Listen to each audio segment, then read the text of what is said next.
जो मनोविज्ञान है, जिस साइकोलॉजी में हम लोग प्रे करते हैं, हम लोग मतलब खास तौर में भारत के लिए कह सकता हूँ, अमेरिका भी चलो जोड़ लीजिए, उसको भी मैं रोज ट्रैक करता हूँ, हम लोग ट्रिगर हैप्पी लोग हैं। एक दिन खाली 200 पॉइंट नैस्डैक ऊपर हो गया, सारी थ्योरी बदल गई हमारी। आप देखिए अब न्यू हाई बनेगा, कुछ भी कर लो आप, मार्केट में बहुत ज़बरदस्त तेज़ी है और तरह तरह की चीज़ें। और सिर्फ मैं नहीं सर, सब लोग पूरे मार्केट में लोग अच्छाइयाँ गिनाना शुरू कर देते हैं, क्योंकि हम ट्रिगर हैप्पी लोग हैं। मेरा सवाल इसमें यह है कि कहीं ऐसा तो नहीं कि इस बीच में कुछ शातिर खिलाड़ी लोग धीरे धीरे हल्के हल्के हमारी छटाई करते जा रहे हैं और हम देख नहीं पाते हैं। एफआई की सेलिंग आ रही है, अगर एफआई को हम होशियार समझते हैं तो उन्होंने तो बाइंग भी एक तरफा की थी। नहीं नहीं, अपने देसी भी कर रहे होंगे सर। इधर भी कुछ लोग हल्के हल्के अपने को देखिए हल्का कर रहे होंगे।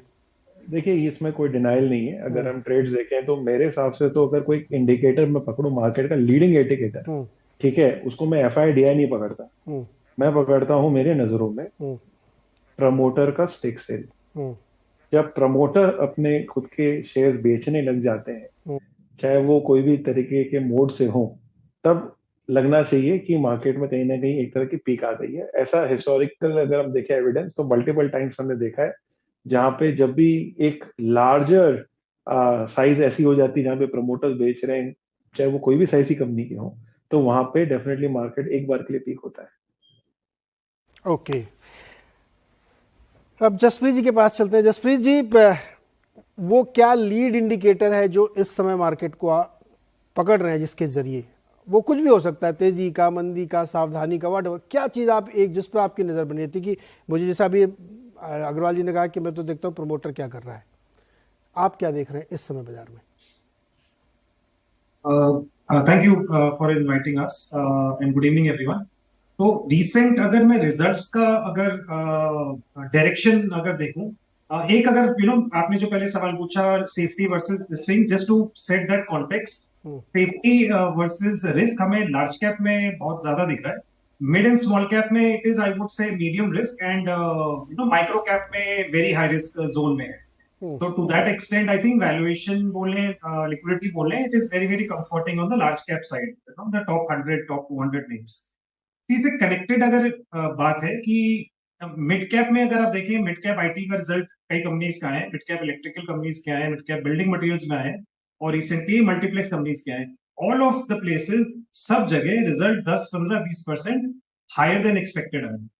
Still the stock prices after the result वो 2, 4, 5, 10% तक they have come down. Reason simple है, वैल्यूएशंस ऐसे लेवल पे चले गए थे कि वहां पे उस वैल्यूएशन की तो और ऊपर जाने की गुंजाइश नहीं थी। तो डिस्पाइट रिजल्ट अच्छे आए हैं, फिर भी the stock prices have come of. तो डायरेक्शनली यही है कि बस अब यहाँ से continuously all these high valuation companies जो ज्यादा करके स्मॉल एंड माइक्रो कैप्स में है, उन पे प्रेशर बना रहेगा। तो आप सोचिए, किसी का अगर लेस देन एक्सपेक्टेड अगर रिजल्ट आ रहा है, तो उसका क्या हाल करेगी market tomorrow if that situation were to rise. And उसमें उसमें बहुत पॉसिबिलिटी, क्योंकि मिक्स्ड बैग है। आप एफएमसीजी कंपनीज 2-3% वॉल्यूम ग्रोथ दे रही है, cigarette is about 5-6%, liquor companies का भी रिजल्ट आया 7%। सो it's all over the place। कोई ऐसा मिक्स्ड, बिल्डिंग मटेरियल्स में इलेक्ट्रिकल कंपनी रिजल्ट आया अच्छा है, 20-25% वॉल्यूम ग्रोथ आई है। टाइल कंपनीज का उतना अच्छा नहीं है, राइट। सीमेंट का में भी अलग अलग है, some companies are at 6, some at 10, some at 15%। So ये क्वार्टर मिक्स्ड बैग रहा है। तो आपका to answer your question, earnings पे बहुत ज्यादा फोकस रहेगा, both on the print number as well as जो आउटलुक दे रहे हैं यहाँ से। That is what we're keeping a very close eye. लेकिन एक चीज़ बताइए जसप्रीत जी, आप कह रहे हैं कि सेफ्टी बड़े वाले स्टॉक्स में ज़्यादा है। अभी आईटी के रिजल्ट हमने देखे, कहाँ सेफ्टी है sir? IT, you say? IT के दिग्गजों के रिजल्ट आया, उसमें कहाँ सेफ्टी है? जो लगाया था वो भी और नीचे हो गए थोड़े। Fair point. So what I meant was that मतलब obviously you have, see, pharma कितने टाइम से it was lagging, and at time आया बीच में when it tried to make a comeback।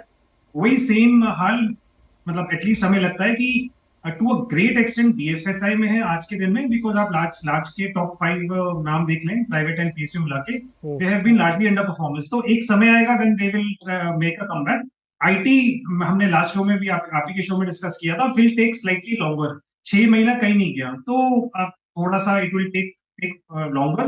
BFSI में डेफिनेटली 15-20% क्रेडिट ग्रोथ और 15-18% ROE levels आ रहे हैं, NPA levels control में है, तो वहां पे हमें ज्यादा सेफ्टी लगता है। IT I agree, it will take probably 2 more quarters before वहां पे the sun comes out pretty bright and ray of hope दिखे।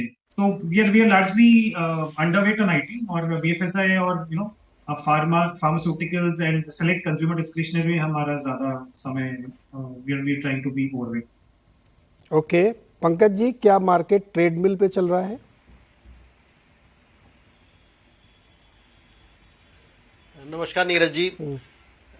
नीरज जी, 4-5 टिप्पणियां हैं मेरी। I been hearing to what my colleagues have been saying और जो हम मार्केट में देख रहे हैं। और आपने अभी कार्यक्रम के शुरू में एक सेंटेंस आप गुरमीत जी से डिस्कस कर रहे थे, क्या is there something bigger on the table, क्या कुछ ऐसा आने वाला है? और उस संदर्भ में गुरमीत जी ने कहा कि जो बिगर कोई इवेंट आता है तो वो बता के नहीं आता, टेबल पे दिखता नहीं है। एक इंग्लिश टर्मिनोलॉजी में उसे ब्लैक स्वाइन इवेंट कहते हैं। एंड अगर ब्लैक स्वाइन इवेंट की बात करें, something like 9/11 was a black swine event. और इस पे मैं थोड़ा सा आउट ऑफ कंटेक्स्ट जा रहा हूं।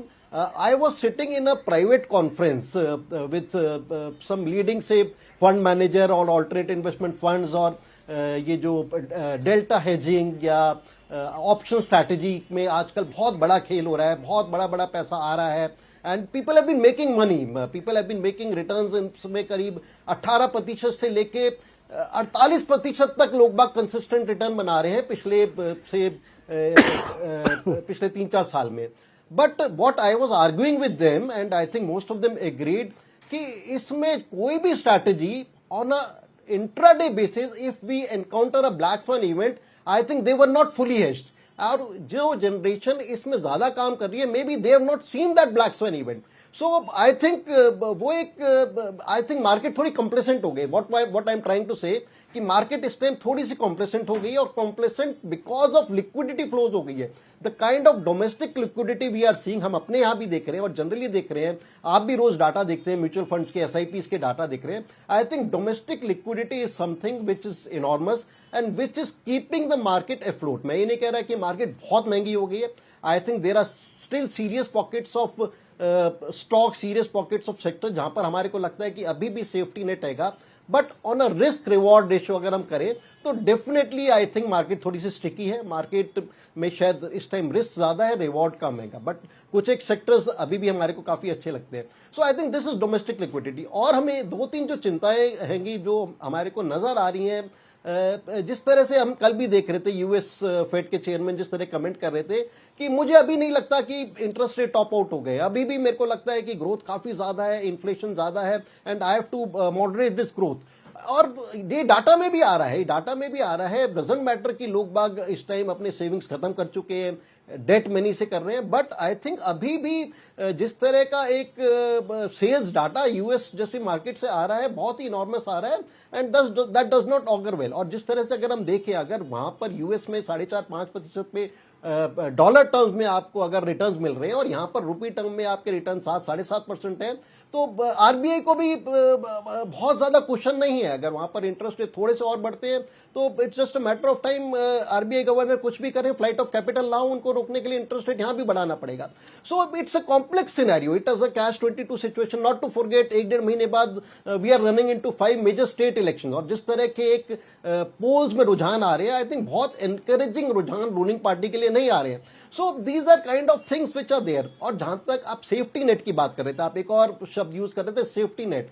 अगर जो भी इन्वेस्टर पिछले 1-1.5 साल में सेफ्टी नेट स्टॉक्स में जा रहा था, though we don't discuss individual stocks, but if we could name stocks like something like Reliance Industries, something like HDFC Bank, something like Kotak Bank, something like Hero Honda, I think uske returns have been closer to zero, negligible returns. तो safety net में पिछले दिनों market में कुछ भी नहीं दिया, but अच्छे क्वालिटी मिड कैप ने they've given returns of anywhere from 20% to 50%। तो जिस तरह से money small cap mid cap में आ रहा है, तो I think it's a catch 22 situation. We have been advising our clients कि आप थोड़ा सा कैश पे बैठो, जहां पर अच्छे प्रॉफिट्स हो उनको बुक करो, maybe wait for a while, थोड़े दिन के लिए बैठो and let's see how the things unfold in next 2-3 months.